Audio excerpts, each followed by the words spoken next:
Salam jumpa bagi kita semua, pendengar suara kebenaran, Klasis Kota Kupang Timur di mana saja berada.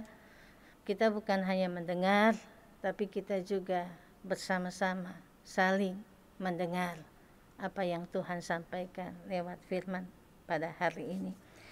Saya mengajak kita semua untuk kita mengangkat hati, untuk kita berdoa sebelum kita membaca dan merenungkan firman Tuhan pada hari ini.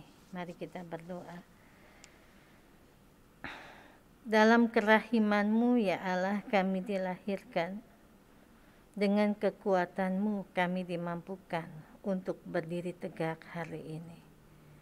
Dan biarlah kuasa-Mu melimpahi kami semua, sehingga apa yang kami baca bersama-sama lewat firman Tuhan menolong kami menemukan Tuhan di dalamnya.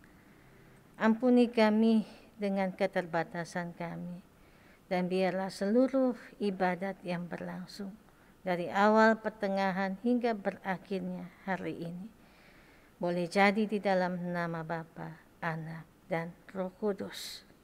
Amin. Saudara kekasih, perjuangan dan pemulihan hidup bagi orang percaya selalu menjadi kekuatannya untuk bangkit kembali. Dan itulah tema yang mendasari bacaan kita hari ini yang saya ambil dari Lukas pasal 18 ayat 1 sampai 8. Mari kita buka Alkitab kita dan kita baca bersama-sama. Ya. Lukas 18 ayat 1 sampai 8. Yesus mengatakan suatu perumpamaan kepada mereka untuk menegaskan bahwa mereka harus selalu berdoa dengan tidak jemu-jemu. Katanya, dalam sebuah kota ada seorang hakim yang tidak takut akan Allah dan tidak menghormati seorang pun. Dan di kota itu ada seorang janda yang selalu datang kepada hakim itu dan berkata, "Belalah aku terhadap lawanku." Beberapa waktu lamanya hakim itu menolak, tetapi kemudian ia berkata dalam hatinya, "Walaupun aku tidak takut akan Allah dan tidak menghormati seorang pun, namun karena janda ini menyusahkan aku, baiklah aku membenarkan dia, supaya jangan terus saja ia datang dan akhirnya menyerang aku." Kata Tuhan, camkanlah apa yang dikatakan hakim yang lalim itu. Tidakkah Allah akan membenarkan orang-orang pilihannya yang siang malam berseru kepadanya? Dan adakah ia mengulur-ulur waktu sebelum menolong mereka? Aku berkata kepadamu, ia akan membenarkan mereka. Akan tetapi, jika anak manusia itu datang, adakah ia mendapati iman di bumi? Saudara-saudara yang terkasih dalam Kristus, mari kita baca berulang-ulang bagian firman Tuhan ini, supaya kita menemukan kebenarannya. Dan kenapa perumpamaan parabel contoh selalu digunakan Yesus untuk mengajar, supaya kita melihat contoh itu lebih dahulu, merasakan, mengalami, dan merefleksikannya. Karena contoh itu sesungguhnya adalah hidup kita. Kita berada dalam posisi yang sama seperti hakim yang lalim dan janda yang takut akan Tuhan. Yesus mengatakan suatu perumpamaan untuk menegaskan bahwa semua orang, mereka banyak orang itu selalu berdoa dengan tidak jemu-jemu. Artinya berdoa itu tidak ada batasnya, tidak boleh bosan, Tidak boleh bilang, aduh beta sudah capek sembahyang nih, berdoa begini terus nih, besok mau berdoa lagi. Sampai kadang-kadang kita berpikir, aduh kita tidak punya pengharapan lagi. Doa juga sama begini terus. Doa mendoa COVID sama juga orang mati juga. Orang berada dalam sikap apatis, ya mau berdoa-doa, sonde-sonde, mau ibadat-ibadat, tidak ibadat juga tidak apa-apa. Tapi perempuan ini mengajarkan kepada kita, di kota itu tidak disebut namanya, tapi ada seorang hakim. Hakim ini tidak takut akan Allah dan tidak takut manusia, seorang pun. Dia tidak kenal takut, karena dia merasa dia paling hebat. Nah, di kota itu juga ada janda. Janda ini ya biasa orang anggap orang kecil ya, diremehkan. Janda, ya statusnya saya sudah janda, status sosial. Apalagi dalam budaya orang Yahudi ya, perempuan lagi, laki-laki kan lebih dihormati. Apalagi ini perempuan yang lakinya sudah meninggal, suaminya sudah tidak ada lagi. Janda, dia datang kepada hakim itu. Apa yang dia minta di hakim yang lalim, yang sangat berkuasa, yang tidak takut seorang pun. Dia hanya minta, belalah aku terhadap lawanku. Dia tidak kasih tahu lawannya itu siapa. Bisa saja lawannya itu hakim. Ya, lu jadi saya punya lawan. Tapi dia hanya bilang, belalah aku terhadap lawanku. Dia datang terus sampai beberapa waktu lamanya. Hakim itu menolak dia, tapi dia jengkel juga. Dia bilang, saya ini tidak takut akan Allah. Dan tidak hormat terhadap siapapun. Semua orang tidak ada apa-apanya dibanding saya. Tapi ini janda ini, dia bikin susah beta, dia bikin susah saya, dia bikin susah saya penghidup. Sudahlah, saya kasih benar sajalah, supaya dia jangan ganggu saya lagi. Dia jangan membuat saya bingung, saya pusing dengan dia datang terus minta belalah haknya terhadap lawanku dan seterusnya. Ya. Dan akhirnya dia bilang, sudahlah, lu benar sudah. Tapi apa yang terjadi saudara?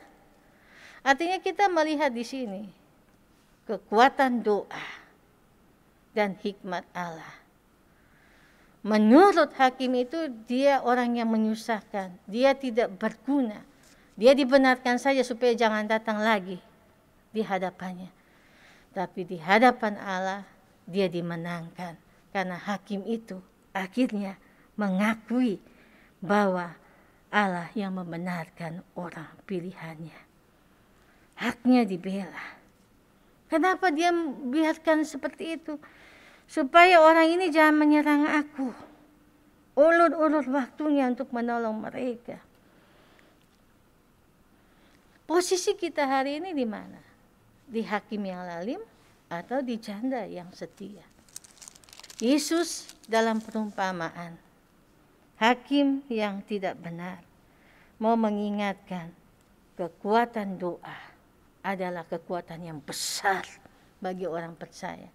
Orang yang direndahkan akan diangkat oleh Tuhan. Orang yang tidak dianggap akan dipulihkan oleh Tuhan, bahkan diberikan mahkota kemuliaan. Orang yang sombong, orang yang congkak, orang yang merasa paling hebat, dia akan direndahkan dengan perbuatannya sendiri oleh Tuhan. Dan hakim ini dia direndahkan karena dia merendahkan Tuhan. Janda ini dia ditinggikan karena dia berdoa kepada Allah. Tidak jemu-jemu, ya, saya ulangi lagi. Janda itu selalu datang kepada hakim itu dan berkata, belalah aku. Orang yang tidak takut kepada siapapun. Ya, karena dia pikir sudahlah, ini orang tidak masuk dalam hitungan.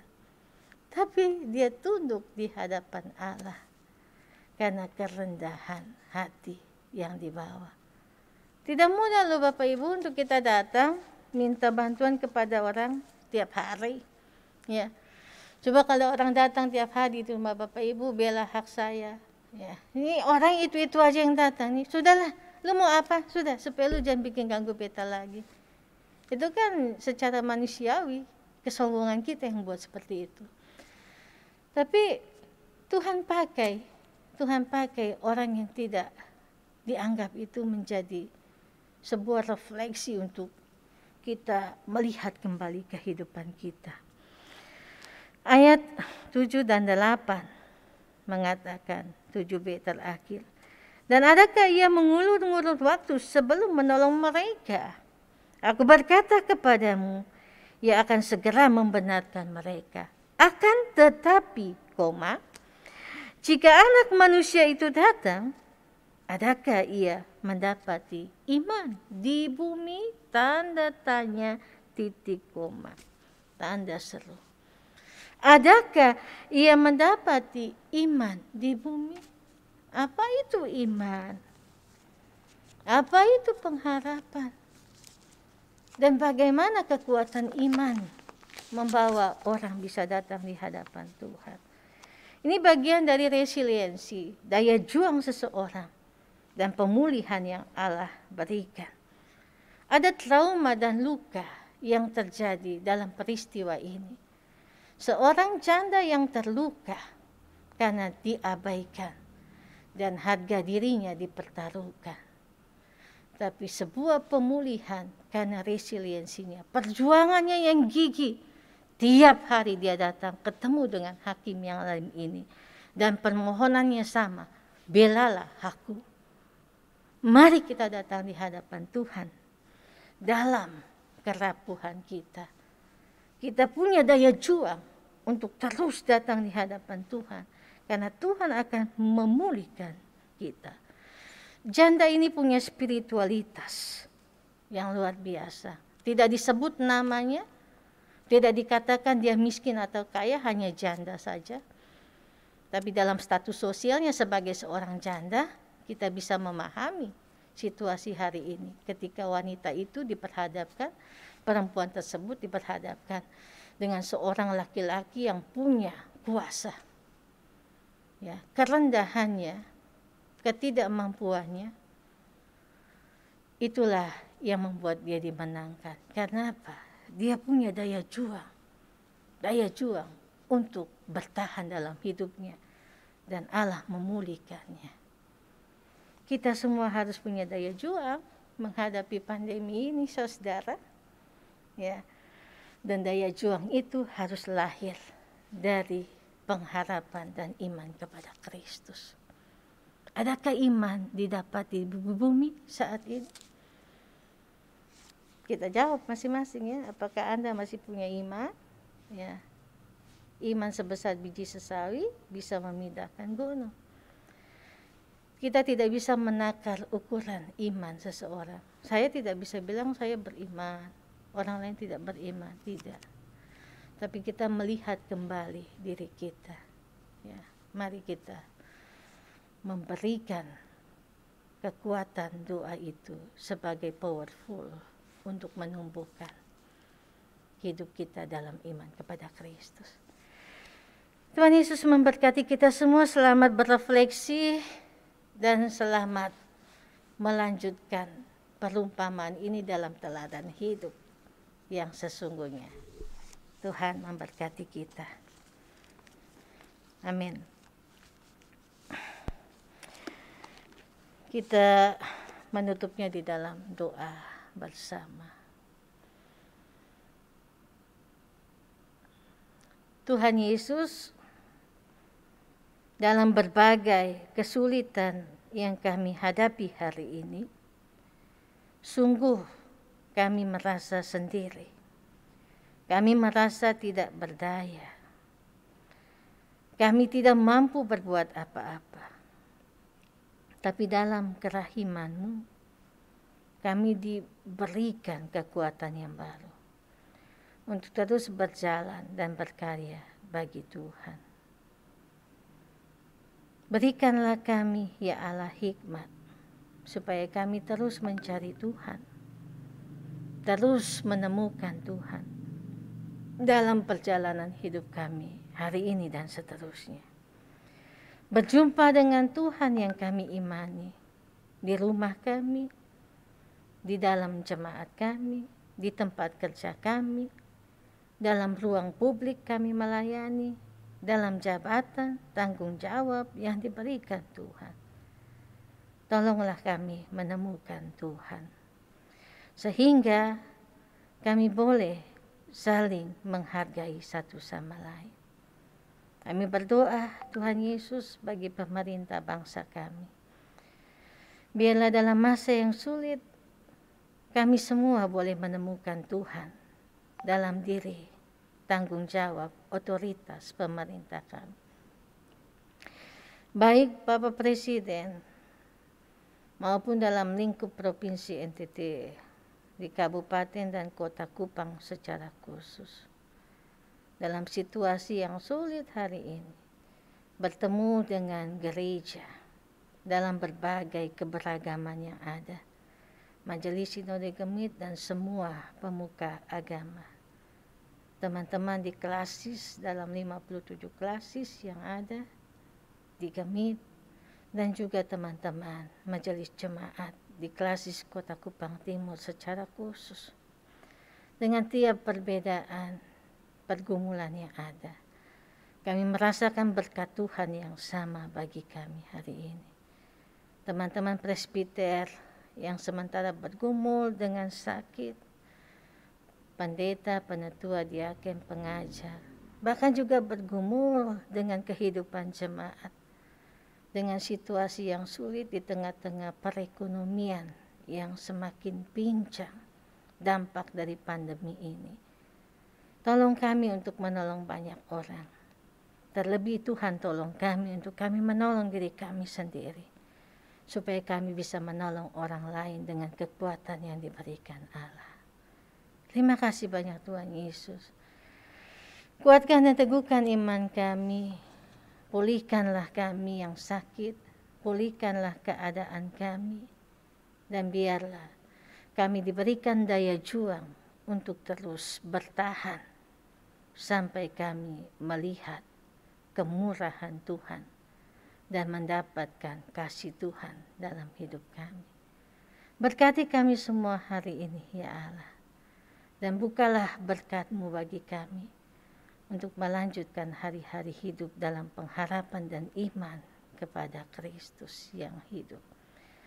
Arahkanlah hati kami untuk melihat Tuhan dan mata kami menatap pertolongan Tuhan yang begitu akbar bagi kami semua.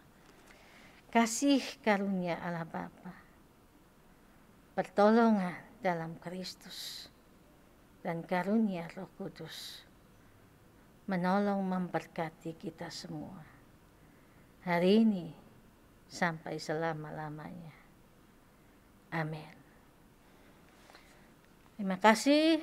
Selamat melanjutkan aktivitas dalam pimpinan Tuhan dan terus berkarya dengan tetap memenuhi protokol kesehatan. Kita jaga kehidupan bersama bagi hormat dan kemuliaan nama Tuhan. Shalom.